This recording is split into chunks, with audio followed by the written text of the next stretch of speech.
Hello, everyone. My name is Blessing Mutama, and I'm with an organization called Fost, Farm Orphan Support Trust of Zimbabwe. We are a local NGO in Zimbabwe that is supporting community and family-based care for children here in Zimbabwe. I'm with my colleague Rashiwe Gambiza.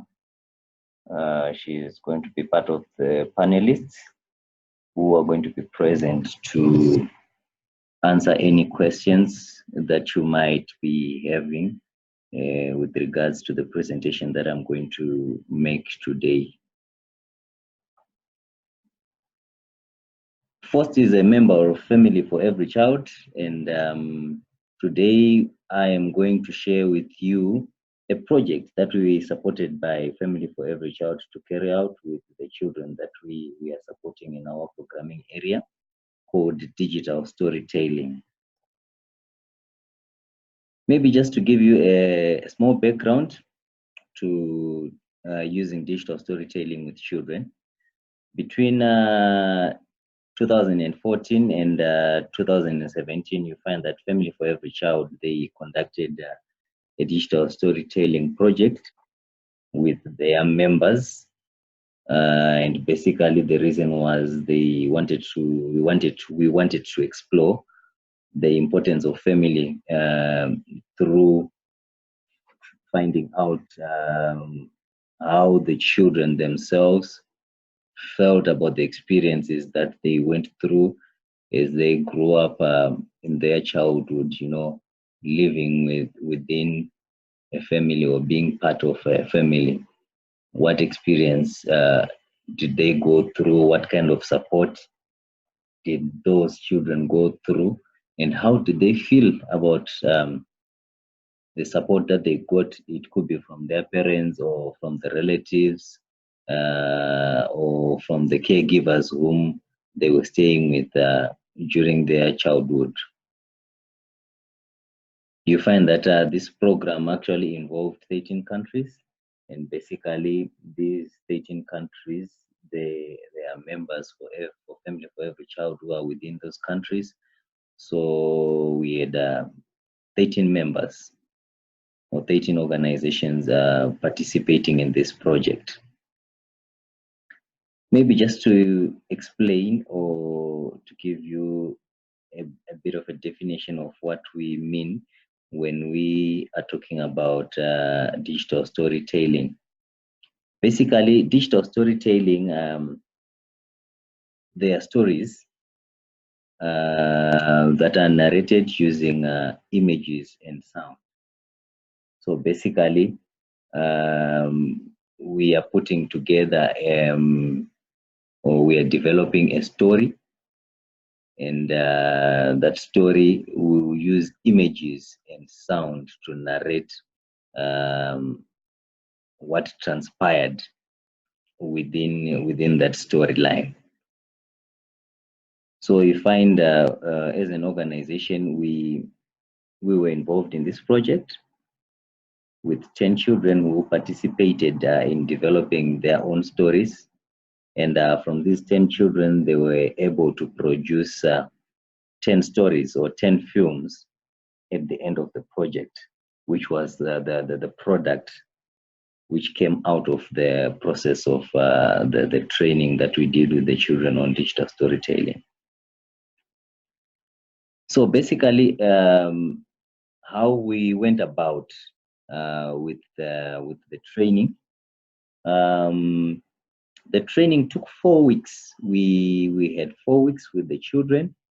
So the children, they were coming from the community that one of the communities that we are supporting, and they would come into a central venue every day for the whole month, and they received training on how they can develop their films. So our program officers who were facilitating the training, they introduced the children on how they can develop a storyline, a narrative of a story that details the experiences that they went through in their childhood, growing up, being part of a family.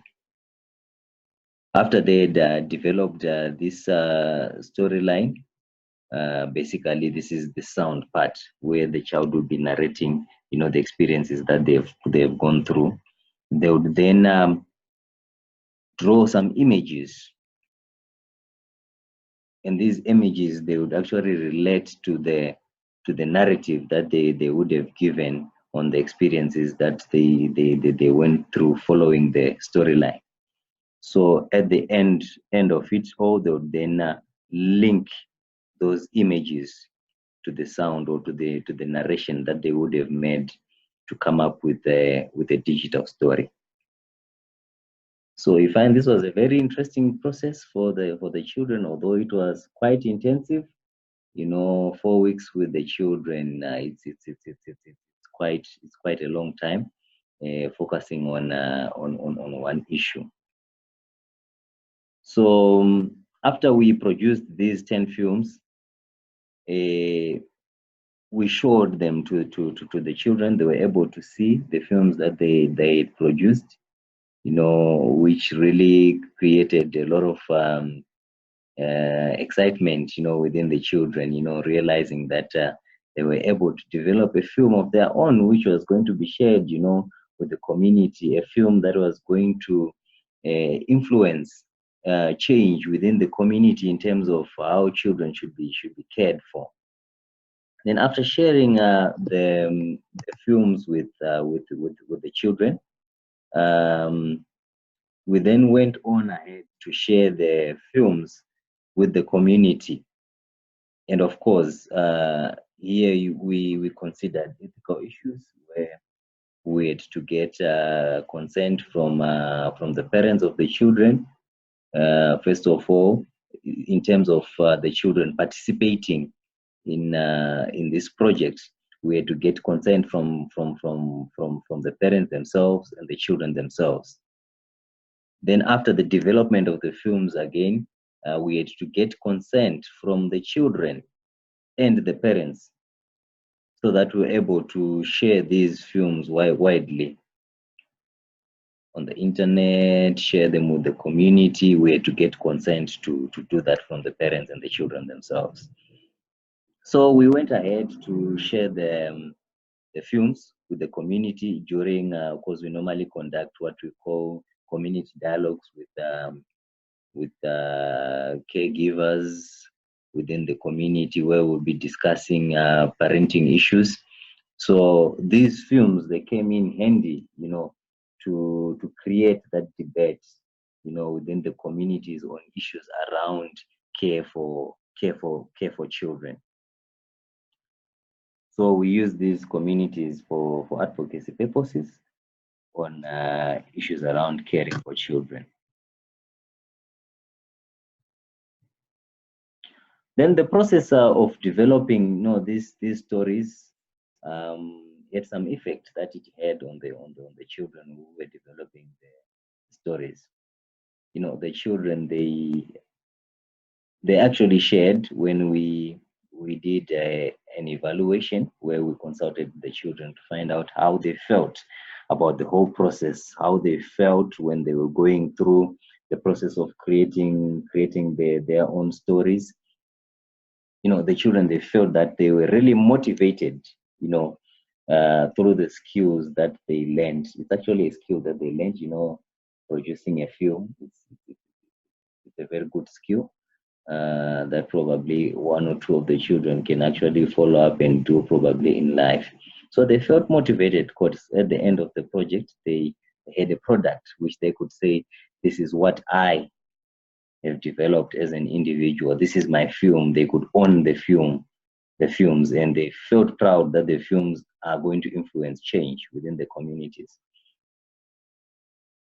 So you find something that was tangible, a tangible result. That is the film that came out as a result of the training. Then you would find that during the training, because the children were sharing their stories, stories about their lives, stories about the experiences that they have gone through, when they were growing up. you know, some of the experiences that these children have gone through, some of them are really traumatic. You know, some of the experiences that some of the children have gone through are also of happy moments with regards to the support that they got from the family members. So you'd find that this really created or evoked a lot of emotions, such that we had some cases of children who would burst out. Some would start crying, you know, because this was the moment when they had the opportunity, you know, to share. For some of them, they've been bottling up issues for quite some time. Maybe their challenges that they went through, the trauma that they went through in their childhood, and they've been bottling that up. They didn't have anyone to share with that information before, so they kept it within themselves. So this was an opportunity where they could take it out, you know, by sharing, by speaking out about, you know, those issues. So it really created a lot of emotions. And then fortunately we had networks to support, you know, these children, which was created, you know, amongst the participants. Since they were peers, at times they would provide each other that moral support. And the staff members who were conducting this training, they are well experienced in issues around providing psychosocial support to children, providing counseling to children. So they stepped in when such cases, you know, came out during the training. Then the process also helped us as Fost and the children to appreciate what makes families function. You know, there are things that we probably feel or think are correct. You know, there are actions that we do in our families that we sometimes think that as adults, you know, we are doing justice to the children. But these films, they actually helped us to show that there are certain actions that we think are good, but they are not good for the children. They affect their psychosocial development, which really affects their well-being as children. You discover that children, you know, they learn from experience. They learn from what they see, you know, within their community, within what surrounds them, and that will build up what kind of an adult that they will become, you know, when they grow up. So you find that we have realized, you know, through this process that the surroundings and the experiences that children go through in their childhood are very important, and they affect, you know, they determine whom they become, you know, when they grow up as adults. And one other thing that actually came out from the process was the importance of giving children the space, you know, the space to say out, you know, the space to talk about how they feel, what they want, you know, as children. You know, this process gave the children that space where they could be heard, a space where they could voice out issues that affect them as children, you know, when they grow up. The process also helped us, you know, to appreciate, you know, the importance of listening, you know, to children, you know, in terms of policy, listening to what they say, and considering that, you know, to inform policy, to change policy, and practice as well. Like I had said, like I had highlighted earlier on, that there are things that we sometimes do. It could be things that are within our culture, but they later on affect, you know, the growth of children or the development of children. So we need to consider what children say and see how we can influence our practice, you know, as human beings. And also, you'd find that what children have shared during this process have also helped us to appreciate, you know, the individual support needs for children. You find that needs for one child differ from one child to the other. The children, they've got different needs. What we have learned as an organization, we've also learned that digital storytelling helps children to come to terms, with feelings about certain events that they would have gone through in life. It's an opportunity that they have to share about the challenges, the joys that they've gone through in their growing up. And since they will be doing this as a group, you find that the children will then realize that the problems that they faced in growing up is not a problem that they might have faced alone. Other children would have faced the same problems.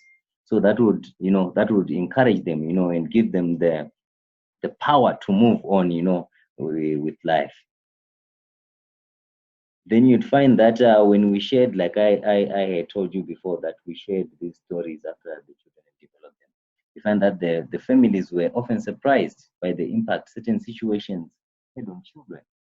Because as adults, sometimes we think that what we are doing is right, for the child. But whatever we'll be doing sometimes is not what the child wants. It doesn't promote the development, the psychosocial development of the child. So, that impact was realized by the families. We've also seen that the digital storytelling have helped us to come up with resolutions to issues that threaten family functioning. Because you find the children, they brought out issues that were affecting them as they grow. Parents are quarreling in front of the children. Sometimes we don't even realize what effect that has to the child. Sometimes parents fighting, in front of the children. All those actions, they have effects that they have on children. And now that the children have spoken out about it, as parents, they'll then realize, what threatens family functioning, and even in terms of communication within the family. We have also recognized that our programs as an organization, programs and interventions, need to focus on strengthening families, because the children, they stay within families in the communities. So we need to focus on strengthening the families so that they're able to provide the psychosocial support that is needed by the children as they grow. The family is the first cycle, that responds to the needs of the children. And when the family fails, we talk about the community that should come in then to support the child.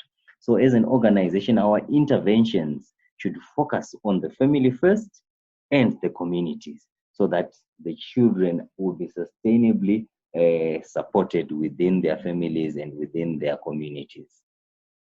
Then also we've realized that we need to build on the children's resilience. The children, they already have the strengths within them, and we need to identify those strengths that they have, and then we support them. We encourage them, basing on the strengths that they have, rather than looking at the weaknesses that they have as children, as individuals.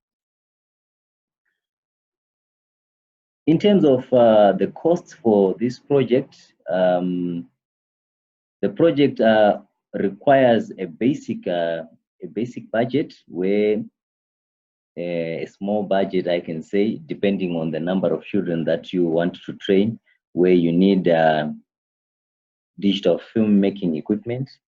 And basically for us, we used iPads. This is the equipment that we used to make the films with the children. So the iPads, they've got they are loaded with some software that they have. The software which helps, or which allows you to record the voice. The software that allows you to draw some pictures. The software that allows you to attach pictures to your story. So this is one of the equipment that we had, that we used to produce these films. Then you also need time for extended sessions with the children. You'd realize that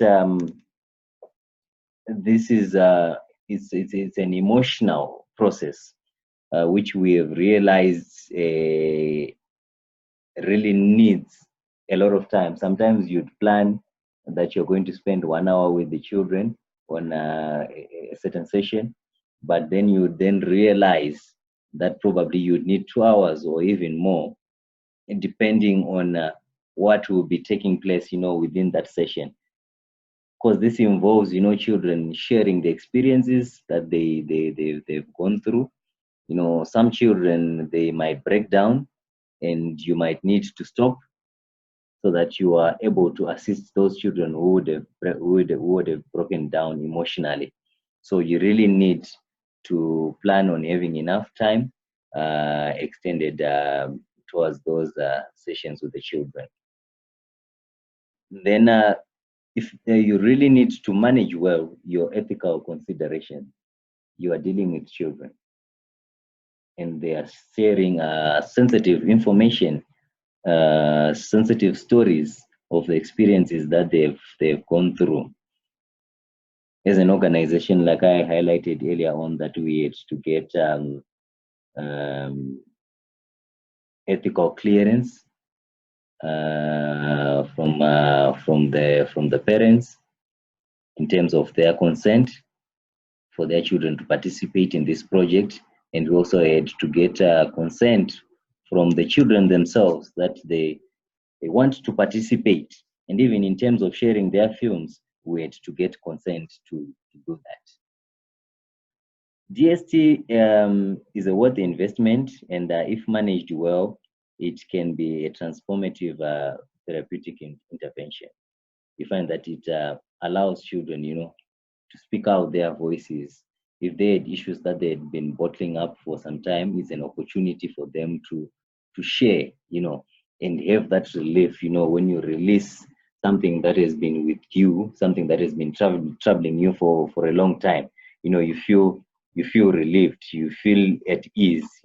That pressure is kind of reduced. So it gave the children that opportunity, to share issues that had been affecting them. So it's a good therapeutic intervention that can be used with children to resolve family difficulties. We carried out at the end of this project what we call an impact evaluation for the project, and you would realize that the children, they expressed that families do facilitate an environment which enables them to fare better in school and higher academic achievement. You'd find that children who experience a lot of problems, within their families when they were growing up, their performance at school was very poor. And this has helped us to link, with the results of the children that we are supporting, that we've been getting over time. You find that most of the children, their performance is quite poor academically, and we've realized that it's due to the issues that they face, the challenges that they face at home. And we've also heard or picked up from the children's responses that children who are coming up from a responsive or supportive family, they exhibit fewer behavioral problems and are more likely to form healthy relationships as adults. I think I shared earlier on that children, they learn from their environment. They learn from what they see their parents doing. They learn from what they see, people in the community doing. That builds up who they become, when they are adults. So you find children who come from responsive families, they are able to form healthy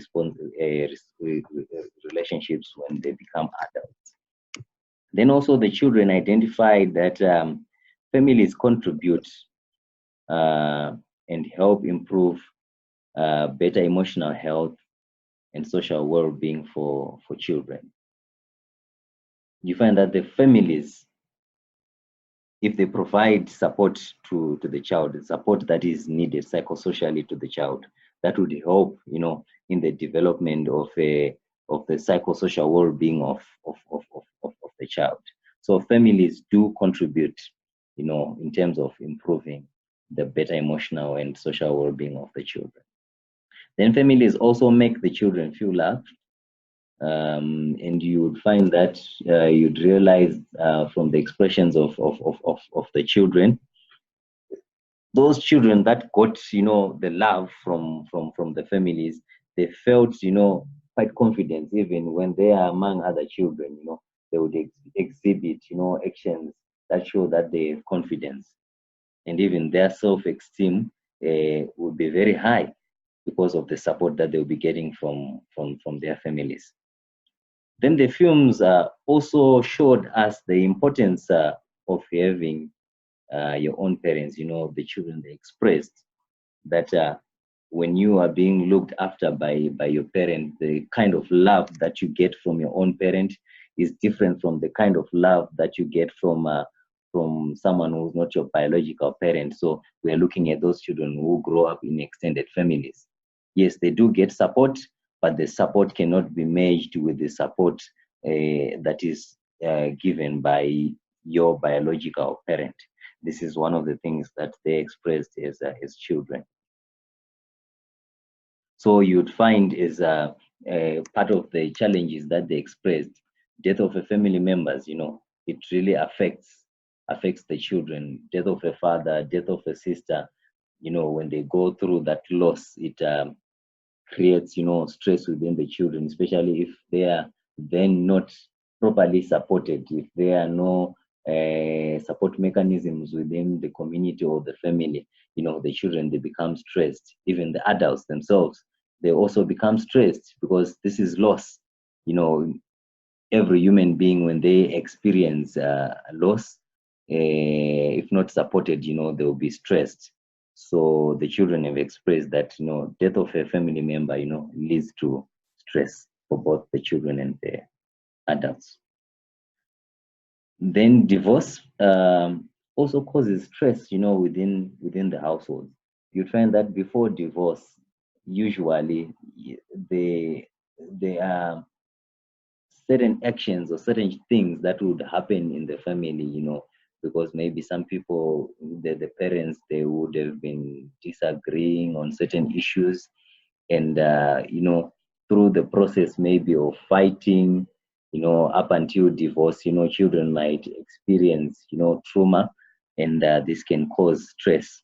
And you find remarriage, the children also identified remarriage is one of the practices that have led to abuse of many children, as they will be taken care of by step parents. Then financial instability within the families is also affected the children, as the families would be incapacitated, or they would be not having that capacity to support the children with what they need. So you find that would psychosocially affect the children, as they failed to get the support that they were supposed to get when they were growing up. Then in conclusion, you'd find that the films, they've highlighted the importance of listening to children to inform both policy and change, and also identify individual needs for the children and the families. They've also shown that digital storytelling can be used as an effective tool for gaining, the insights into children's lives, for us to better understand, the challenges that children face within the families, for us to better understand, what the children feel is right and what they feel should be done, by their parents, by their caregivers. Digital storytelling has been an effective tool, for children to be able to speak out The films has also provided us with knowledge about children's priorities, and you'd find that this has helped to confirm, what we already knew about about priorities of children, and also some of the things that we didn't know are priorities of children.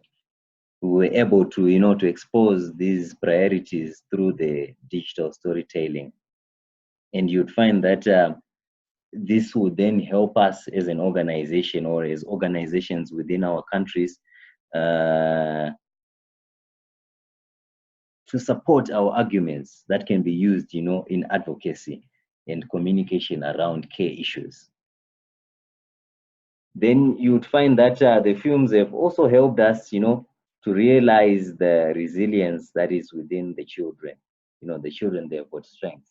They were able to, to overcome the challenges that they went through their childhood. They've lived through those challenges that they went through their childhood, and today they were able to share, those challenges, so that they would help, in influencing change in terms of practice, change in terms of policies within our countries. The digital storytelling has been really, really, really key in demonstrating, the strengths of the children. As an organization, we are happy with the digital storytelling project. It has helped to build our interventions as an organization to improve, our programming.